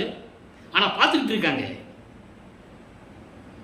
ஞான அமுதம் அளித்தாய் நானும் உண்டு துண்ணவே, சாகா கலியை பயிற்று தந்த தயவையை சாற்றது கரிது. அவ்வளோ அழகாக சொல்லுவார் அது. ஆக இந்த நிலைகளெல்லாம் முடித்துவிட்டு சன்மார்க்கத்தை பெற்றுக்கொண்டு மகனை பூலோகம் சென்று வா, அங்கே மீட் பண்ணலாம், அங்கே சந்திச்சுக்கலான்னு சொல்லி மகனை பூலோகத்திற்கு அனுப்பிவிடுகிறார். ஏற்கனவே நான் சொன்னது போல அதிலேயே ஒரு சிறு நாடகம் நடக்கிறது. இந்த பரசுராமனும் அந்த கரும்புலியில் வீட்டுக்காரர் சொந்தக்காரர் இருக்காருல்ல வெங்கட ரெட்டியார், அவங்க 2 பேரும் சிதம்பரத்தில் ஏதோ பேசிகிட்டு இருக்காங்க ஒரு இடத்துல. நேராக வளர்ப்பமான அங்கே தான் போகிறார். எங்கே விண்ணுலகத்திலேருந்து நேராக அங்கே தான் போகிறாரு.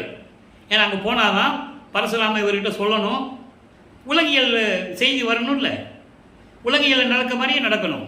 ஏன்னா இவர் யாருன்னு வெளியே சொல்ல முடியாது, சொல்லவும் கூடாது. அந்த நிலையில் இருக்கும்போது அங்கே போகிறாரு. ஆனால் இங்கே இருக்கிறவங்க என்ன சொன்னாங்க, உலகியல்ல அவர் மாட்டு வண்டியில் போனார். அப்படியே சென்னையிலேருந்து நடந்தே இருக்கிற கோயில்களெல்லாம் கும்பிட்டுக்கிட்டு நடந்தே வந்தார் சிதம்பரத்துக்கும்பாங்க. அது அவங்க விளக்கம். அதுக்குள்ளே நம்ம போக வேண்டாம். நமக்கு திருவற்பாவில் என்ன சொல்லியிருக்காரோ அதை மட்டும் பேசுவோம், அது போதும்.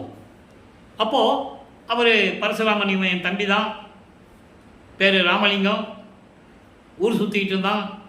நாங்கள் எங்கள் அக்கா மகளை கல்யாணம் பண்ணி வச்சோம், அவங்களோடய வாழ முடியாதுன்ட்டு வந்துட்டான், உங்கள் வீட்டில் வச்சுக்கோங்க, முடிஞ்சு போச்சா, சரி வாங்கன்னு சொல்லி அவர் கூட்டு வந்தாச்சு. கருங்குழியில் இருக்கிறார். இப்போது வல்லப்பம்மான் அவர்கள் 6வது எட்டில் இருந்து கொண்டிருக்கிறார். 41 ஆண்டிலிருந்து 48 ஆண்டுகள் வரைக்கும் என்ன நடந்தது? 44வது ஆண்டிலிருந்து 47 ஆண்டுகளுக்குள் அந்த 3 வருடங்கள் கிட்டத்தட்ட தர்மசாலையில் இருக்கும்போது என்ன நடந்தது? அங்கே இருக்கும்போது 9 ஆண்டுகள் கருங்குழியில். நல்லா புரிஞ்சுக்கணும், 9 ஆண்டுகள் இருந்துட்டு தான் இங்கே வராரு. அப்போ அந்த 9 ஆண்டுகளில் என்ன நடந்தது? இந்த இடத்திற்கு ஒரு பெயர் வர வேண்டும் என்பதற்காக அங்கே ஒரு திருவிளையாடல் நடக்குது. அப்பனும் பிள்ளையும் சேர்ந்து அருப்பஞ்சாண்டவரும் மகனும் சேர்ந்து ஒரு திருவிளையாடல் நடக்குது. ஏன்னா தண்ணீரால் விளக்கரித்த இடம் என்று அந்த இடத்துக்கு பெயர் வர வேண்டும். அதுக்காக ஒரு திருவிளையாடல். அந்த அம்மா வெளியூர் போகிறதுக்காக செம்பில் எண்ணெய்க்கு பதிலாக தண்ணி வச்சுட்டாங்க. அது உலகில் வந்த செய்தி, அது உண்மைதான். ஆனால் போன பிறகு அந்த அம்மாவுக்கு தெரியும் தண்ணி வச்சுட்டு வந்துட்டோமேன்னு. ஆனால் இவருக்கு தெரியும், வைக்கும்போதே இவருக்கு தெரியும் அதில் தண்ணி இருக்குன்னு. ஏங்க எல்லா சக்தியும் பெற்றவருக்கு தெரியாதா? இதெல்லாம் மக்கள்கிட்ட சொல்லணும், சொல்லலை. அப்புறம் தண்ணி ஊற்றுனாலும் எரியணும்னு அவசியம் இல்லை, அது பாட்டு எரியும். இறைவன் பக்கத்தில் இருக்கிறாரு. அந்த அம்மா வந்து கேட்குறாங்க, சாமி தெரியாமல் தண்ணி வச்சுட்டு போயிட்டேனே, விளக்கு எப்படி எரிஞ்சதுன்னு கேட்டாங்க. அப்படி அம்மா எனக்கு தெரியாது, இறைவன் செயலால் எரிஞ்சிருக்குன்னு நினைக்கிறேன். நீ என்னென்னு நினச்சி கொடுத்த, நான் என்னென்னு எடுத்து ஊற்றுனேன், அது தண்ணின்னு எனக்கு தெரியாது, ஆனால் விளக்கு எரிஞ்சது, அது இறைவன் செயல் அப்படின்னு சொல்லிட்டார். புரியுதா உங்களுக்கு? அப்போது தண்ணீரால் விளக்கரித்த இல்லாமல் அந்த பெயருக்கு வந்து விட்டது. ஏன்னால் 9 ஆண்டுகள் இருந்ததனால் அந்த இடத்திற்கு ஒரு பெயர் வேண்டும். அதுக்கு பிறகு அருப்பஞ்சாண்டரும் நமது வல்லப்பமானவர்களும் அங்கே 9 ஆண்டுகள் இருக்கும்போது எப்படியெல்லாம் நிகழ்ச்சிகள் நடந்தன என்பதை திருவற்பாவிலே பாடல் மூலமாக நாம் அத்தனையும் பார்த்து விட்டோம். இப்போ ஜீவகாரணிய ஒழுக்கம் உருவாகணும், அதுக்கு ஒரு தர்மசாலை வேணும். அது எங்கே இருக்கணும்? பெருவழி இருக்கிற இடத்துல இருக்கணும்.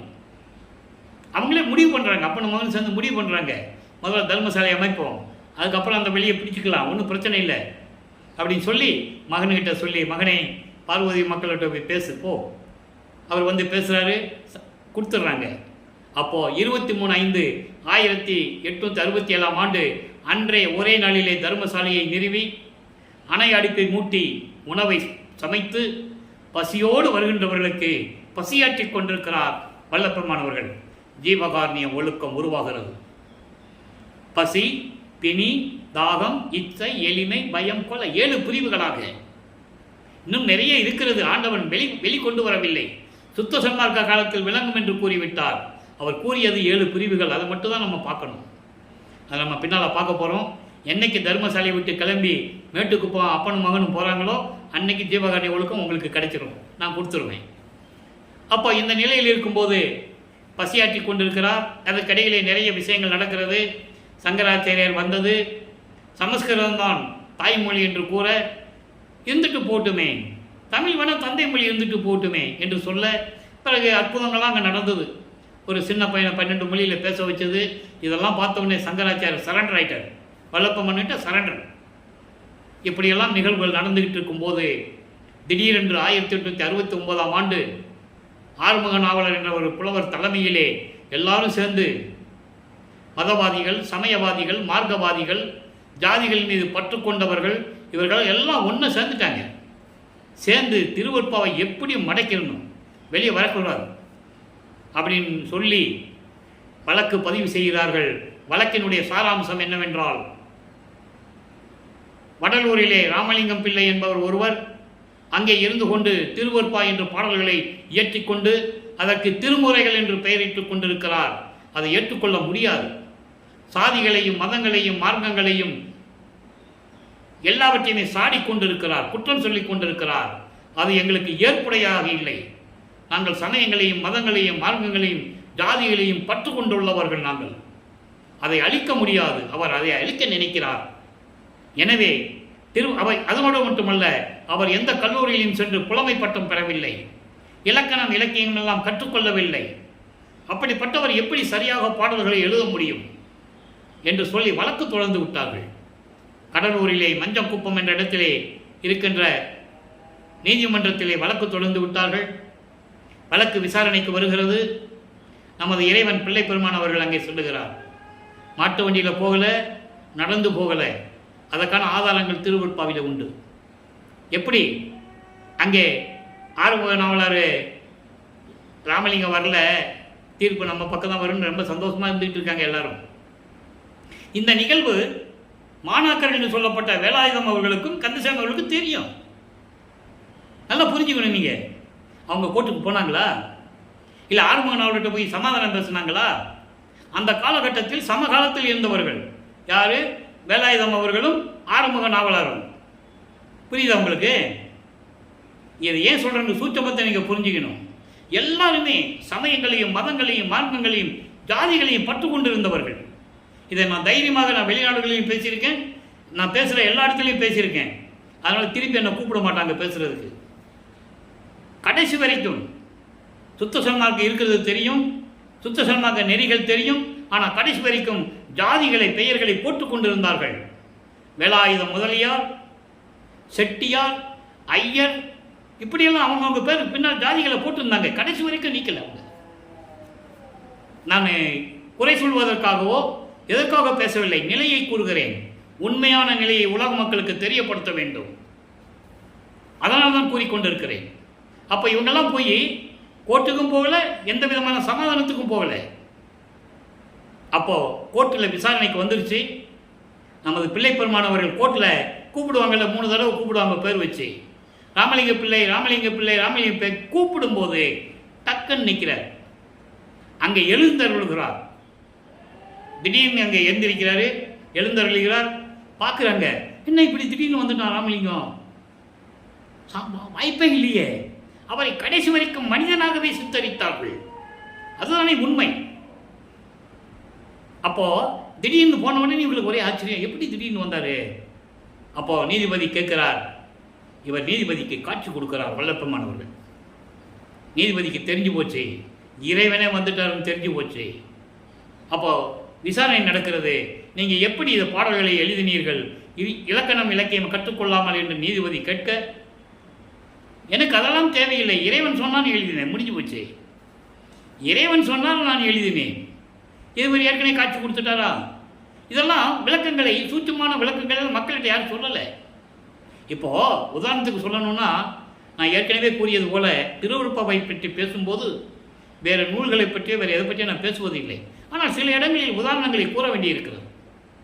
புராணங்களில் என்ன சொன்னாங்க? சிவபெருமான் கோர்ட்டுக்கு சாட்சிக்கு போனதுன்னு சொன்னாங்க. காஞ்சி காமாட்சி கோர்ட்டுக்கு சாட்சிக்கு போனதுன்னு சொன்னாங்க. சமயபுரம் மாரியம்மா போனதுன்னு சொன்னாங்க. ஏன் அருப்புரிஞ்சாண்டவர் சாட்சி சொல்லாங்க போனதுன்னு ஏன் சொல்லலை?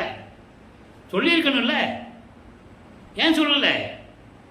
அவங்களுக்கு ஜாதி மேலேயும் சமயங்கள் மேலேயும் பற்று இருந்தது. அதை விட்டு வெளியே வர முடியல, அதனால் அவங்க யாரும் சொல்லலை. அதுக்கு பதிலாக என்ன சொல்லிட்டாங்க? எல்லாம் எந்திரிச்சு நின்னாங்க, வழக்கு தள்ளுபடி ஆயிடுச்சு, ஒரே போட போட்டாங்க, அவ்வளோதான், முடிஞ்சு போச்சு. அதை எதிர்த்து சொல்கிறதுக்கு அந்த காலத்தில் ஆள் இல்லை. ஒரு லாஜிக்காக நினச்சி பாருங்க. எந்த வழக்கு தொடர்ந்து விட்டு விசாரணை இல்லாமல் நீதிபதி எப்படி தீர்ப்பு சொல்லுவார்? எந்திரிச்சு நின்னா தீர்ப்பு சொல்லிடுவாரா?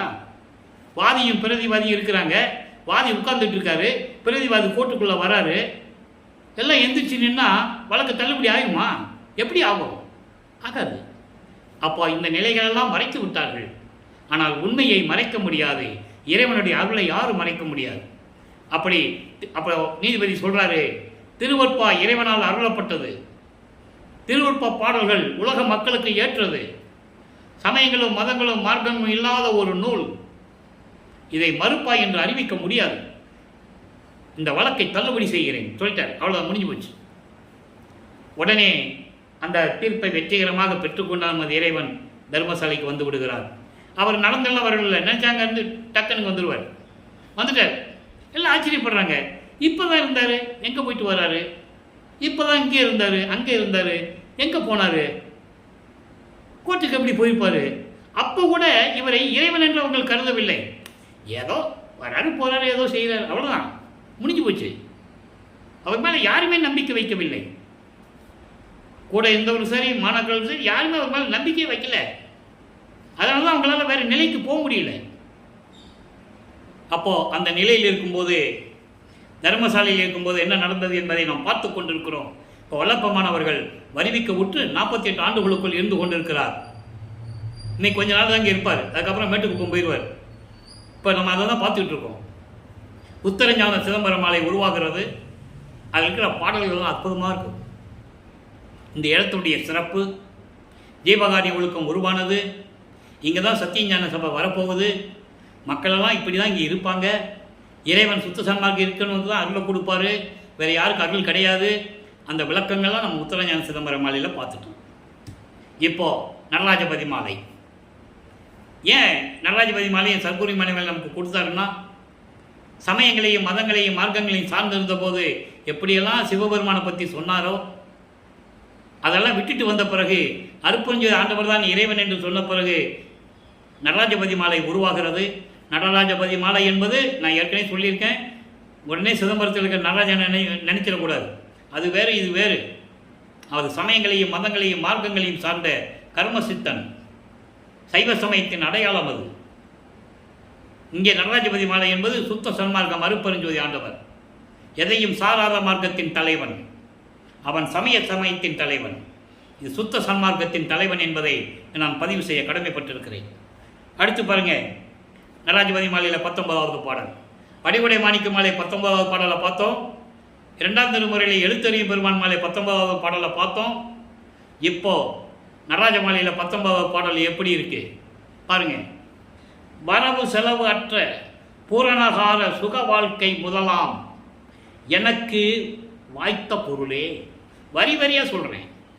வரவு செலவு அற்ற, வரவு என்பது பிறப்பு, செலவு என்பது இறப்பு, பிறப்பும் இறப்பும் இல்லாத பூரண காரண சுக வாழ்வு, மரணமில்லா பெருவாழ்வு, பிறப்பு இறப்பற்ற பரிபூரணமான வாழ்க்கையான மரணமில்லா பெருவாழ்வு முதல் எனக்கு எல்லா அருளையும் கொடுத்த எனது இறைவனே, அருட்பெருஞ்சோதியே. அடுத்து சொல்கிறாரு, என் கண்மணியே. ஒரு இடத்துல கூட நமச்சிவாய சிவாய நமன வராது. ஆனால் இங்கே இருக்கிறவங்களாம் என்ன சொல்லிட்டு இருக்காங்க? இப்போவும் மேடல் ஏறி பேசுகிறவங்க, மைக்கை பிடிச்சி சுத்த சன்மார்க்கத்தை பேசுகிறவங்க இப்பவும் சொல்லிக்கிட்டு தான் இருக்கிறாங்க. நேராக சிதம்பரம் போயிட்டு வாங்க. எப்படி சுத்த சன்மார்க்கத்தை அழிக்க பார்க்குறாங்க பாருங்க. சுத்த சன்மார்க்கம் மகளிர்கிட்ட போய் சேரவே கூடாது. அந்த நெறியில் கரெக்டாக இருக்கிறாங்க. நம்ம தான் விழிப்புணர்வோடு இருக்கணும். நீங்கள் சிதம்பரம் போயிட்டு வந்துடுங்க, எல்லாம் ஒன்று தான் பாங்க. சிதம்பரத்தில் போய் அருட்பெருஞ்சோதி சொல்லிடுங்களா பார்ப்போம். இல்லை ஒரு தீட்சணையாவது வடலூருக்கு வர சொல்லிடுங்க பார்ப்போம். அவன் குழந்தை பிறக்கும்போதே குழந்தை காலில் சொல்லுவான், நீ என்ன வேணாலும் பண்ணு, வடலூருக்கு மட்டும் போயிடாத. அருட்பெருஞ்சோதி வள்ளலாருக்கு நமக்கு பரம விரோதின்னு சொல்லுவான். கேட்டு பாருங்க போய் சிதம்பரத்தில். அந்த அந்த விளக்கெல்லாம் கொடுத்தா நான் வருஷ கணக்கில் பேசுவேன், தெளிவாக பேசுவேன். இறைவன் அந்த அருளை எனக்கு கொடுத்துருக்கிறார். அப்போ இந்த நிலையில் இருக்கும்போது பிறப்பு இறப்பு இல்லாத பெருமில்லா மரணமில்லா பெருவாழ்வை எனக்கு கொடுத்த அருட்பெருஞ்சோதியே. அடுத்து சொல்லுவார் பாருங்க, இங்கே நமச்சிவாயா சிவாய நம சிவசிவா வரவே வராது. என் கண்மணியே, என் உள்ளத்திலே விளங்கி கொண்டிருக்கின்ற ஒளிர்கின்ற ஒளியே, அருட்பெருஞ்சோதியே, இரவு பகலற்ற ஒரு தருணத்தில். எவ்வளோ அருமையாக சொல்கிறார் பாருங்க. இரவு கிடையாது, பகலும் கிடையாது. அப்புறம் அது எந்த நேரம்? உலகியல்ல சொல்லுவாங்க பிரம்ம முகூர்த்தம், அதாவது 4 மணியிலிருந்து 5 மணிக்குள். இரவும் கிடையாது, பகலும் கிடையாது.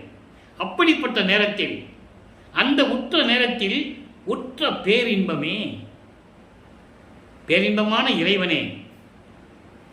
இதை ஏன் சொல்றாருன்னா, அருட்பராச மாலையில் சொல்லுவார், தெருவில் வீதியில நடந்து வந்து சொல்லுவார்ல, பிரம்ம முகூர்த்தத்தில் எல்லாம் மகனுக்கு கொடுத்தது. அதான் சொல்றாரு, இரவு பகலற்ற ஒரு தருணத்தில் உற்ற பேரின்பமே, அன்பின் விளைவே, என் தந்தையே. சொல்லிட்டாரா? ஒரு இடத்துல கூட திருவற்பாவில் ராமையா பிள்ளை அவர்களையும் சின்னம்மையார் அவர்களையும் கூறியதே அவர் இல்லை. இதை ஏன் சொல்றேன்னா, திருவற்பாவில் இருக்கின்ற உண்மையை சொல்றேன். உலகியலில் உண்டு, உலகியலில் அவங்க பெற்ற பிள்ளைன்னு சொல்லுவாங்க, தவறு இல்லை. ஏன்னா அந்த அம்மா 10 மாதம் நம்ம இறைவனை வயிற்றில் வச்சு கொடுத்தாங்கல்ல, அதுக்காவது மரியாதை கொடுக்கணும் இல்லை? சரியா? ஆனால் தந்தை யாரு, தாய் யாரு? தந்தையும் தாயுமாக விளங்கி கொண்டிருப்பவர் அருட்பெருஞ்சோதி ஆண்டவர். அவரே சொல்லுவார், நீயே என் தந்தை அருளுடையாய், என்னை நேர்ந்து பெற்ற தாயே. ஏன் அகவல்ல சொல்லுவாரே, ஆன்ற சன்மார்க்கம் அணிவர என்னைத்தான் இன்று அமுதளித்த இனிய நற்றாயே. அது மட்டுமா, எம்மையினும் என்னை விட்டு இறையும் பிரியாது, அம்மையும் அப்பனுமாம் அருட்பெருஞ்சோதி. இந்த விளக்கங்கள்லாம் போதாதா? யாரும் மக்கள்கிட்ட சொல்லலாதனால உங்களுக்கு தெரியாது. எங்க மக்களுக்கு சொன்னாதானங்க தெரியும். படித்தவங்க, விவரம் தெரிஞ்சவங்க மக்கள்கிட்ட எடுத்து சொல்லணும்ல. சொன்னது யாரு? ஒரு ஆள் கூட சொல்லலையே. அதான சிக்கல். இப்போ அடுத்து சொல்றாரு பாருங்க, கரவு நெறி செல்லா கருத்தினில் இனிக்கின்ற கருணை அமுதே. கரவு நெறி. எந்த நெறி? கரவு நெறி. குற்றங்களும் துயரங்களும் உள்ள நெறி. சமய மார்க்கம், சமயம், மதங்கள், மார்க்கங்கள், இந்த நெறிகள் மனதில் இல்லாது கருத்தினில் இனிக்கின்ற, அவைகளை எல்லாம் முற்றிலும் துறந்தவர்கள், சமயங்களையும் மதங்களையும் மார்க்கங்களையும் முற்றிலும் பற்றற அவித்து இருக்கின்றவர்கள் யார்? சுத்த சன்மார்கள். அவர்கள் உள்ளத்தில் இனிக்கின்ற கருணை அமுதே, கரும்பே. இறைவன் எங்கே இருக்கிறான்னு சொல்லிட்டாரா? சுத்த சன்மார்க்கத்தில் இருக்கவங்ககிட்ட தான் இறைவன் இருப்பார். மற்றவங்களெல்லாம் உள்ளத்தில் இருக்க மாட்டார். வெளியே இருந்து அவங்க செய்கிற சேட்டைகள்லாம் பார்த்துக்கிட்டு இருப்பார். பரிகாரம் தான் கொடுப்பாரே தவிர அருள் கிடைக்காது என்பதை தெளிவாக கூறுகிறார். கனியே, அருள் பெரும் கடலே, எல்லாம் அல்ல கடவுளே. அடுத்து சொல்லுவார் பாருங்க, கலைகள் எல்லாம் விரைவி உணர்வு அறிய சிவதூரிய அனுபவமான மெய்மையே. மெய்மை என்றால் இயற்கை உண்மை விளக்க கடவுள். இயற்கையின், அந்த இயற்கை உண்மையின் விளக்கமாக இருக்கின்ற கடவுள், அதான் மெய்மையே என்று கூறுகிறார். அதோடு மட்டுமா, கலைகள் எல்லாம் விரைவி. கலைகள் என்ன?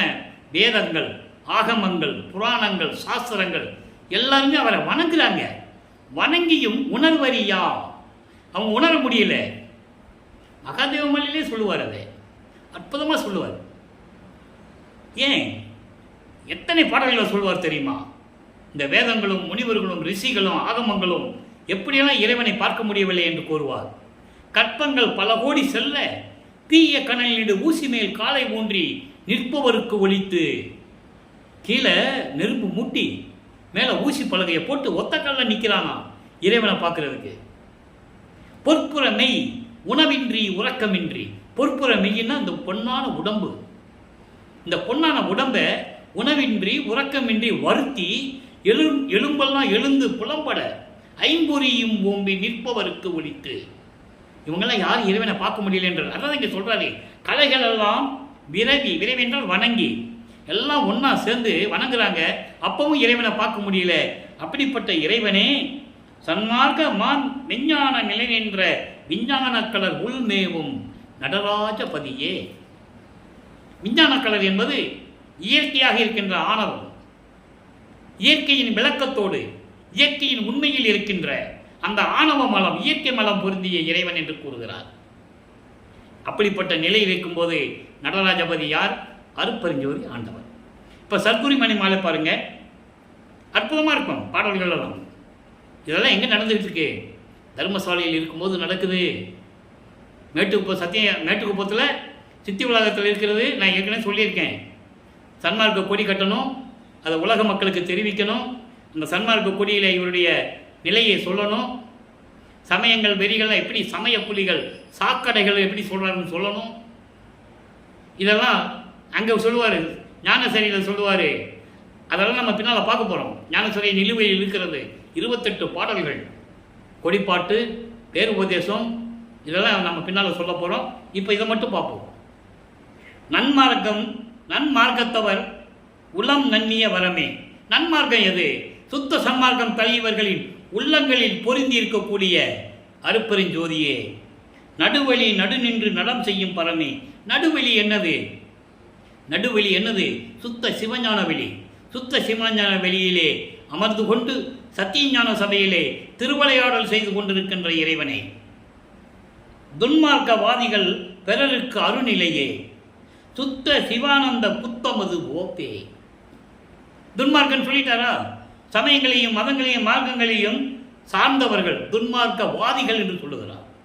அவர்கள் பெற முடியாத இறைவனை, அருளை பெற முடியாத நிலையில் இருந்து கொண்டிருக்கின்ற அருள்நிலையே. அருள்நிலையே.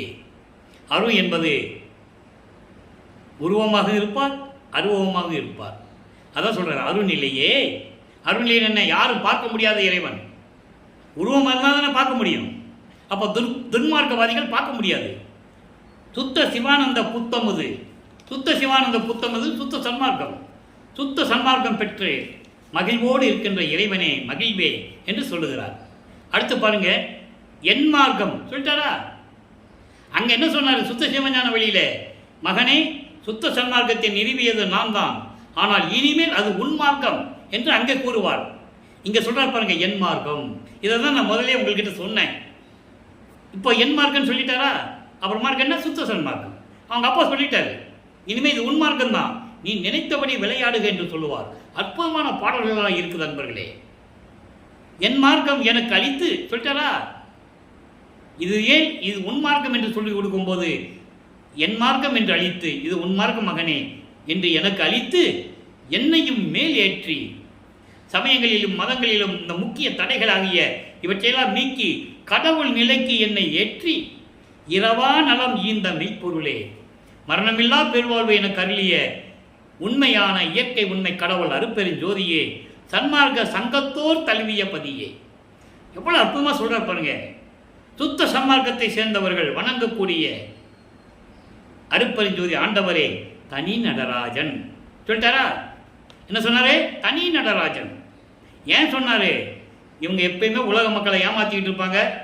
சமயங்களையும் மதங்களையும் மார்க்கங்களையும் சார்ந்தவர்கள். நம்ம சொல்லி வச்சிருவோம், என்னைக்காவது ஒருத்தன் சொல்லுவான், வள்ளலார் ஒழியன் சொல்லி கொண்டிருக்கிறேன், தனி நடராஜன். தனி நடராஜன் அருட்பெருஞ்சோதி என் சத்குரு மணியே என்று கூறிவிட்டார். இப்போ பாருங்க, தனிச்சிறாளங்களில் ஒரு பாடல். நேரம் கடந்து கொண்டிருக்கிறது நண்பர்களே, நல்லா கவனிச்சுக்கிட்டே வாங்க. கலை வளர் முடியது என்னை ஆட்கொண்ட கருணையம் கண்ணது. கலை வளர் முடியது என்பது வேதங்கள், ஆகமங்கள். வேதங்கள்லாம் தெரியும், ரிக், யசுர், சாமம், அதர்வண வேதம். ஆகமங்கள் 28 நூல்கள். அதோடு மட்டுமல்ல புராணங்கள், சாஸ்திரங்கள், இவற்றின் விளக்கங்களின் மேலிருக்கின்ற இறைவன். அப்படிப்பட்ட இறைவன் என்னை ஆட்கொண்ட இறைவன். கடைக்கண் பார்வையால் என்னை ஆட்கொண்ட இறைவன். ஆட்கொண்டது 4 நிலைகளை சொல்லணும். நம்ம கருவறையிலே ஆட்கொண்டது, அதன் பிறகு சுத்த சிவராஜ்யத்தை காட்டியது, அதாவது சிதம்பர ரகசியத்தை காட்டி ஆட்கொண்டது. அதன் பிறகு 9வது ஆண்டிலே ஆட்கொண்டது. அதுக்கப்புறம் 33வது ஆட்கொண்டு சுத்த சன்மார்க்கத்தை கொடுத்தது. இறுதியாக ஆட்கொண்டு இறைவன் இவரோட கலந்தது. அது எல்லா நிலையும் மொத்தமாக சொல்லிட்டார். என்னை ஆட்கொண்ட கருணையம் கண்ணது, கருணை உள்ளம் கொண்ட கடைக்கண் பார்வையால் என்னை ஆட்கொண்ட இறைவன் ஞான நிலைவளர் பொருளது. ஞான நிலைவளர் என்பது சத்தியஞான சபையிலே, எங்க அந்த சத்திய சபை இன்னும் இங்கே சத்திய சபை கட்டலை, நல்லா புரிஞ்சுக்கணும். சத்தியஞானம் எங்கே கட்டினார்? மேட்டுக்குப்பத்தில் இருக்கும்போது கட்டினார். இப்போ இவர் சொல்கிற சத்தியஞான சபையில் அங்கே இருக்கிறது. சத்தியஞான சபையிலே இருந்து கொண்டு உலகமெல்லாம் போட்டு நின்றது நிறை அருப்பெருஞ்சோதியே. மலை வளர்கின்றது. மலைன்னா தெரியும், மலைன்னா உயரமாக இருக்கும். அதுபோல அருப்பெருஞ்சோதி உதயமாகி அருள்வெளி நடுவே வெகுங்குவது இன்பமயமாய். மலை வளர்கின்றது என்பது அருப்பெருஞ்சோதி உதயமாகிறதை கூறுகிறார். அப்படியெல்லாம் இருக்கின்ற இறைவனை தலைவளர் திருச்சிற்றம்பலத்திலே தனித்து எனக்கு இனித்ததோர் கனியே, ஞான சிற்றம்பலத்திலே இருந்து கொண்டு எனக்கு அருளை கொடுத்த இறைவனே என்று சொல்லுகிறார்.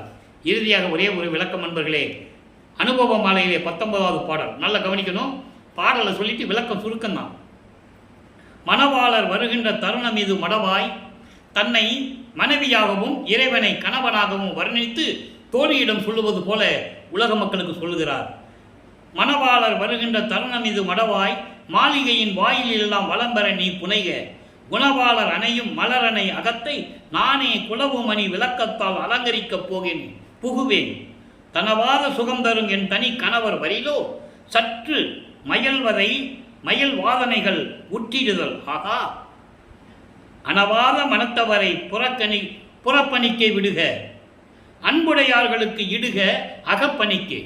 இது பாடல் சுருக்கம் பாருங்க. அதாவது எனது இறைவன் வரப்போகிறார், உலக மக்களே எனது இறைவன் வரப்போகிறார், நான் மனதில் அதாவது மனசில் உள்ளத்திட்டு சொல்கிற மாதிரி சொல்கிறார்.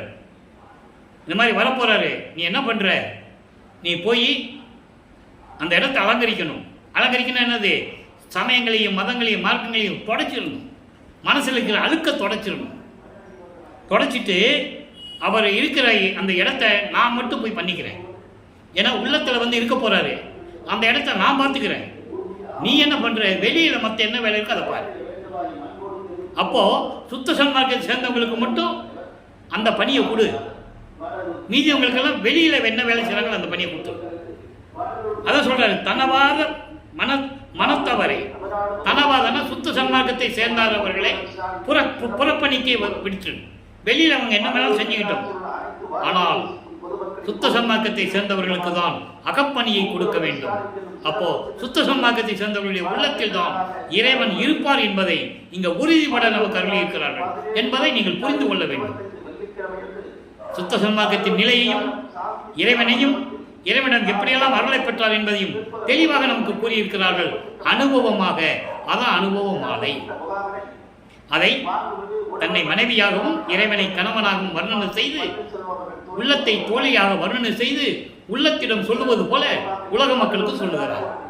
உலக மக்களே, சுத்த சன்மார்க்கம் தலிமையர்கள் சுத்த சன்மார்க்கத்தின் உள்ளத்திலே இறைவன் இருப்பான்.